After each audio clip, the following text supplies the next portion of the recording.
Hello बच्चों, स्वागत है आप सभी का मेरे YouTube चैनल कैट कोचिंग डगड़वा में।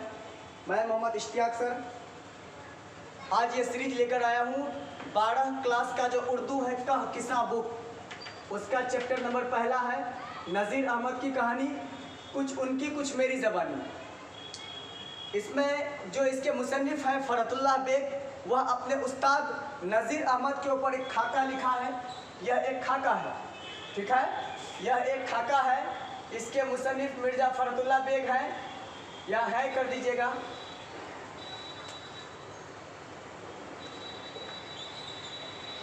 फ़रतुल्लाह बेग के जद्दे अमजद यानी ख़ानदान बदख्शां से हिंदुस्तान आए थे 1857 के इनकलाब में, यानी क्रांति में। 1857 का जो क्रांति हुआ था, विद्रोह, उससे प्रभावित होकर यानी मुतासिर होकर उनका ख़ानदान दिल्ली से हिजरत करके यहाँ से भागकर हैदराबाद दक्कन चला गया था।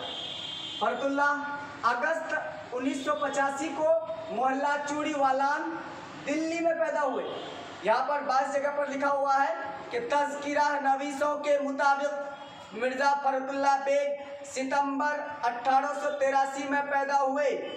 यह गलत है, 1883 में पैदा नहीं हुआ है, 1885 में हुआ है, ठीक है। और यही चीज़ दुरुस्त है, क्योंकि लिख दिया है खुद उनके बयान के मुताबिक वह अगस्त 1885 को तवल्लद हुए। यही दुरुस्त, यानी पैदा हुए, यही दुरुस्त है। ये फ़रतुल्लाह बेग अपने मुताबिक दिया है और ये सत्य है। 83 वाला ऑप्शन गैस पेपर में आए साल, हर साल लगभग बच्चे कंफ्यूजन लेकर आते, सर 83 या 85, तो बेटा ये 85 आंसर है। उनके वालिद का नाम मिर्ज़ा हशमतुल्लाह बेग और वालदा का नाम मुशर्रफ जहां बेगम। फ़रतुल्लाह 10 दिन का था जब उनकी वालदा का इंतकाल हो गया था। तब उसकी बेवा फूफी है एक हुस्न जहां बेगम, उसने उसको अपने बेटे के तरह पाला है, उसकी परवरिश किया है। 1901 में इन्होंने हिंदू कॉलेज का नाम है हिंदू कॉलेज, ऐसा ना समझे कि हिंदुओं के लिए है, हिंदू कॉलेज में दाखिला लिया। वहां से 1903 में उसने इंटरमीडिएट की, ठीक है, मीडिएट यहाँ छुटा हुआ, इंटर की, इंटरमीडिएट किया, आइए क्या कोई फर्क नहीं है। 1908 में हाई कोर्ट का वह मुतरजिम मुकर्रर हुआ, मुतरजिम तर्जुमा करने वाला, ट्रांसलेटर जो होता है। 1939 में वह हाई कोर्ट के इंस्पेक्टिंग, या मैंने हिंदी में भी लिख दिया, इंस्पेक्टिंग अफसर बने, और इसी इंस्पेक्टिंग अफसर के ओहदे पर से 1942 से सबकदोश हुए हैं। 1908 में उनकी शादी नसीमा सुल्ताना से हुई। जब पहली बीवी नसीमा सुल्ताना मर जाती है, फिर उसी की छोटी बहन, उससे हमीदा सुल्ताना नाम है, छोटी बहन का क्या, हमीदा सुल्ताना, उससे दूसरी शादी फ़रतुल्लाह बेग की होती है। मैं नहीं लिखा हूँ लेकिन कभी कभार दे देता। फ़रतुल्लाह बेग की कितनी शादियाँ हुई, तो 2 शादियाँ, ठीक है। इसका स्क्रीनशॉट ले लें, आप लोगों का हो गया।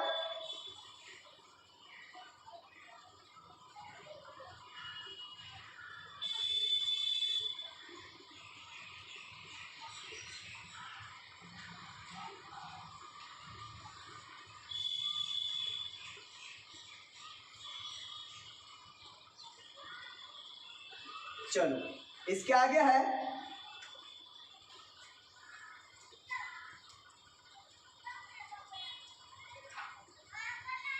27 अप्रैल 1947 को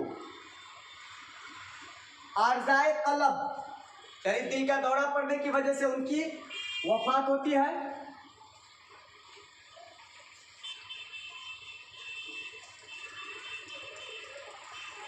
उनकी वफात हुई, इसके बीच में से एक और निकलेगा,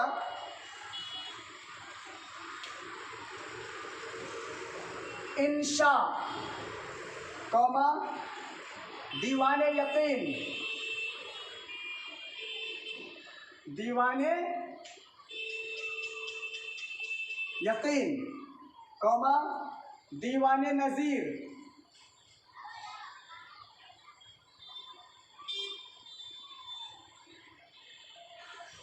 कौमा मेरी दास्तान,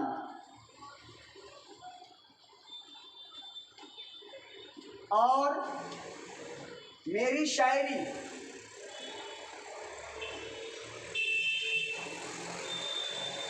मेरी शायरी, उनकी लिखी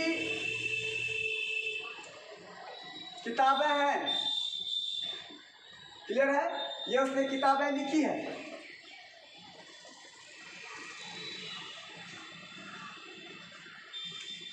आइए थोड़ा सा किताब के बाहर में जो यहाँ पर ऑब्जेक्टिव है, जब ऑब्जेक्टिव का सीरीज है तो इसको उठा ही लूँ। यहाँ पर दिया हुआ बेटा, उर्दू का पहला बाज़ाब्ता खाका कौन सा है? तो यही नज़ीर अहमद की कहानी। नज़ीर अहमद की कहानी उर्दू का पहला खाका कह लो या बाज़ाब्ता खाका कह लो, ठीक है।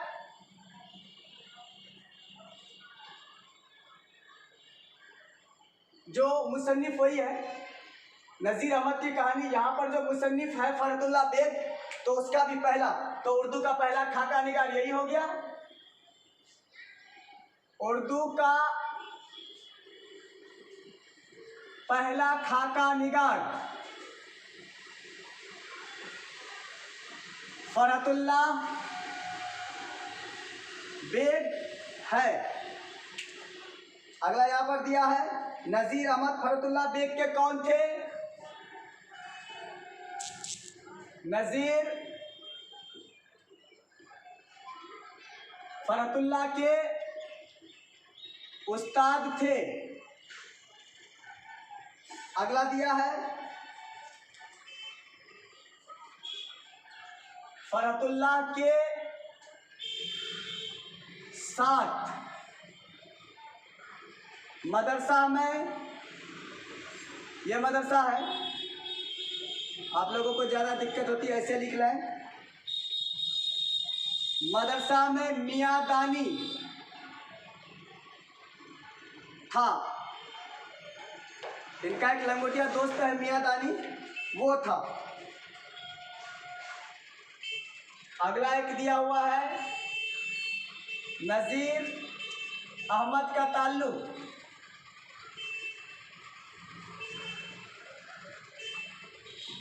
सिर्फ दास्तान से है। और सॉरी, यहाँ दास्तान नहीं, नावेल, नावेल से है। इसमें दास्तान बयान की गई है कि फरहतुल्लाह बेग और मियाँ दानी जो हिंदू कॉलेज का तालिबे इल्म है, उस कॉलेज में पढ़ने के लिए जाते हैं, तो वो अपने पढ़ाई के मुतालिक कुछ कमजोरियां होने के कारण नज़ीर अहमद जैसे मौलवी साहब के घर में जा जाकर ट्यूशन का क्लास लेते हैं। इनके साथ में एक और दोस्त है मियाँ दानी। कहा जाता है कि ये लोग 11:30 बजे रोजाना मौलवी साहब के घर पर पढ़ने के लिए पहुंच जाता था। मौलवी साहब नज़ीर अहमद अपने घर के बरामदे में ही एक चटाई बिछाकर खुद भी चटाई पर बैठते थे और अपने शागिर्दों को भी उसी चटाई पर बैठाकर पढ़ाते थे।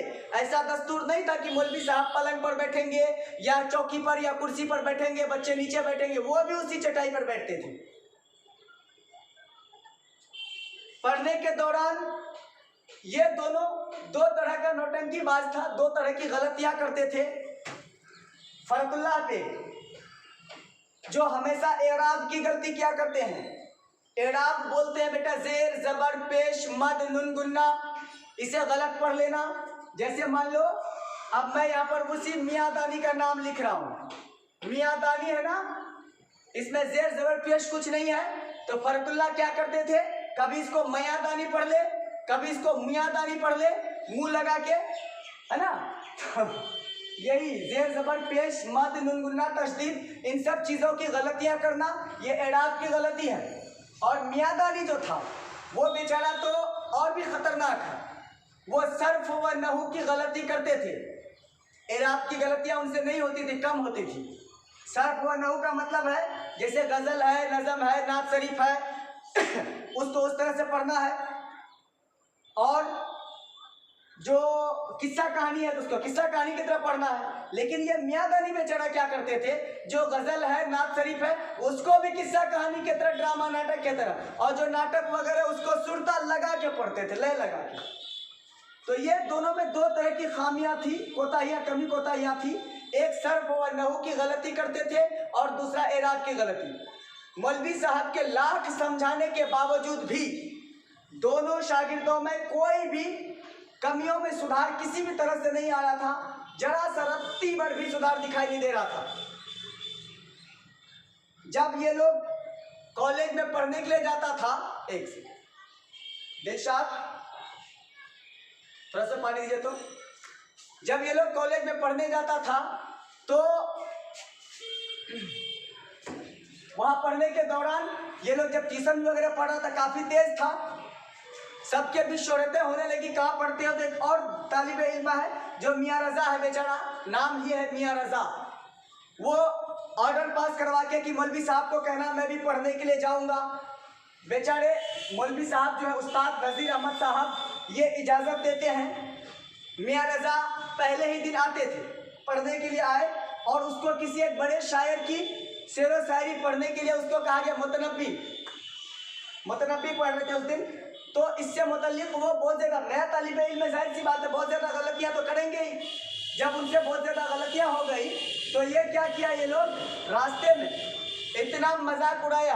मौलवी साहब भी कह दिया था कि गांव में फला जगह मजलिसें लग के वहाँ पर एराब, सर्फ व नहू और पढ़ने के सलीके का सुधार होता है, वहाँ 2-4-10 दिन पहले पढ़ लो, उसके बाद आना मेरे पास पढ़ने के लिए। अपने रास्ते में भी ये दोनों कोई कसर नहीं छोड़ा। एक छोटी सी गलती पर इतना खिंचाव किया, इतना खिंचातानी करता है कि बेचारा मियाँ रजा सड़म के मारे दूसरे दिन से मौलवी साहब का दरवाजा ही भूल जाता है। ये दोनों एक नंबर का गया गुजरा निहायत बेशरम तालिबे इल्म है, फरतुल्लाह बेग और मियाँ दानी। पढ़ते लिखते कम हैं, बदमाशियाँ ज़्यादा करते हैं। कभी मौलवी साहब का चप्पल को लात मार के फेंक देते हैं, कभी मौलवी साहब बेचारा अगर पैजामा पहने हैं तो उसका नाड़ा खोल देते हैं, डोरी जिसको बोलते हो। अगर वो लुंगी पहने हुए, धोती लफ्ज़ का इस्तेमाल है, तो उसका लुंगी खींच देते हैं।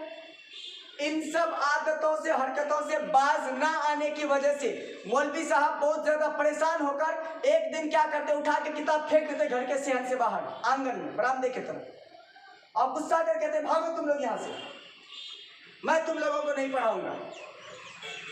और कहते हैं कि आजकल के तालिबे इल्म नहीं है, वह उस्तादों के उस्ताद हो गए, क्योंकि लाख समझाने के बावजूद कोई सुधार नहीं था। तो इन लोगों का कौन सुनोगे? ये बेशरम सब ये कहता मौलवी साहब से कि जब तक कोई धक्के देकर ना निकालेगा तब तक तो हम लोग जाएंगे नहीं, और अगर चले भी गए तो फिर से वापस आ जाएंगे। यह बात जब तक कोई धक्के देकर ना निकालेगा, यह बात फरतुल्लाह और मियाँ दानी ने कही थी मौलवी साहब से। ठीक है, ये सारी ऑब्जेक्टिव यहाँ से आ गया। इतने ही मुख्तसर सा में कहानियाँ हैं। जब तक सुधार नहीं होता मौलवी साहब परेशान रहते हैं, लाख मना करने भगाने के बावजूद भी इन लोगों में कोई सुधार नहीं है। फिर लास्ट में जब देखता है कि ये लोग, उनका घर का दहलीज, वो किवाड़ जो है गेट, वो नहीं छोड़ रहा है, पकड़ के यूं ही खड़ा है मूर्त बने हुआ, तो ऐसे हालात में फिर लास्ट में थक हार के जो नज़ीर अहमद है उस्ताद दोनों को, तो वो उन्हें बुलाते हैं और फिर कहते हैं कि मैं तुम लोगों की आजमाइश कर रहा था, अगर तुम लोग आज मेरे दहलीज से वापस चले जाते तो शायद मैं तुम लोगों को दोबारा कभी पढ़ा ना पाता। ठीक है यहाँ तक? उसके बाद कहते हैं अच्छा भाई, मैं हारा, तुम लोग जीत गए, अपनी किताब उठा कर ले आओ, जो किताब जो आंगन में फेंक दिया था, अपनी किताब उठा लाओ, अपना सबक पढ़ो और मेरा पिंड यानी ये जगह छोड़ दो, खाली करो। वो लोग वैसे ही करते हैं, किताब वहाँ से उठाकर लाते हैं, अपना अपना टास्क वही कटर मटर वाला, एराब की गलती वाला, सर्फ और नहू वाली गलती वाला, वैसा ही टास्क पढ़ते हैं और फिर उस दिन अपने घर को वापस चले जाते हैं। एक से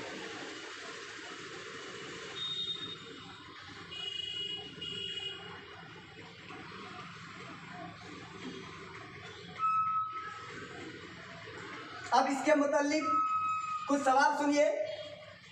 फरतुल्लाह बेग और मियाँ दानी मौलवी साहब के घर क्यों जाते थे? तो मैं इसको संक्षिप्तीकरण में थोड़ी बहुत लिख भी देता हूँ, सुनते भी जाओ, लिखते भी जाओ। डायरेक्ट स्टार बना के लिखूंगा, क्वेश्चन नहीं लिखूंगा।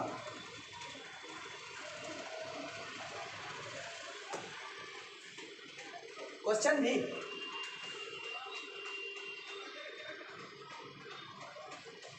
फरहतुल्लाह और मियादानी मौलवी साहब के घर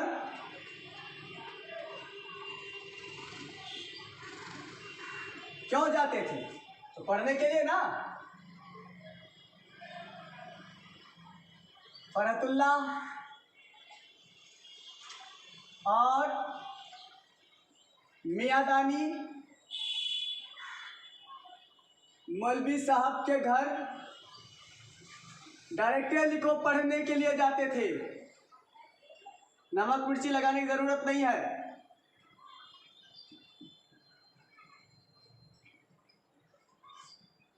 अगला एक क्वेश्चन है, याद या किस अरबी शायर से मुतल्लिक सबक पढ़ाने के दौरान मियां रजा की छुट्टी हो गई? एक गैस पेपर में मैंने ये भी देखा था कि गालिब के दौरान, लेकिन किताब में नहीं है, निसाब में कहते हैं कि एक बड़े अरबी शायर के मुतल्लिक गजल पढ़ाने के दौरान मियां रजा की छुट्टी हो गई थी। ठीक है, ऑब्जेक्टिव टाइप में इसको ले लो, इसको ऑब्जेक्टिव टाइप में ले लो। एक बड़े अरबी शायर के मुतल्लिक, जो किताब कह रही है वही आंसर लिखूंगा मैं। सबक पढ़ाने के दौरान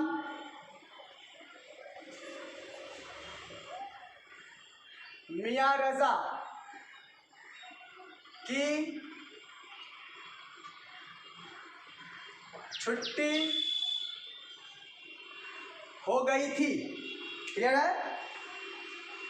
अगला दिया, फरहतुल्लाह बेग शेर खानी में कैसी गलतियां करते थे? इसको स्टार मिलो बेटा। फरहतुल्लाह शेर खानी यानी शेर पढ़ने में, शेर पढ़ने में एअराब की गलतियां करते थे। अगला इसी में उसका भी ले लो। मियादानी शेर खानी में, खानी समझ गए ना? पढ़ने, एक जगह पढ़ने लगा, देखे खानी, याद रहेगा। सर्फ व नहू की गलतियां करते थे। क्लियर? एक क्या क्वेश्चन दिया है, मौलवी साहब के पढ़ाने का क्या तरीका था? क्या तरीका था? वो खुद भी चटाई पर बैठते थे ना।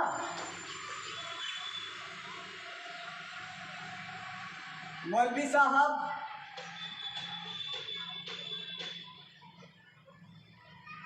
अपने घर में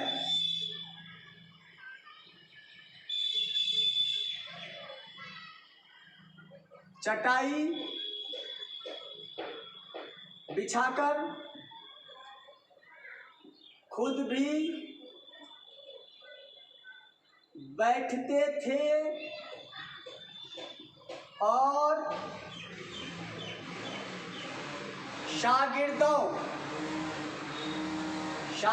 को भी उसी चटाई पर बिठाकर पढ़ाते थे। क्लियर है? एक तफसीली गुफ्तगू वाला है, मौलवी साहब अपने शागिर्दों पर क्यों गुस्सा हो गए, इसका नेक्स्ट डे देख लेते हैं। ठीक।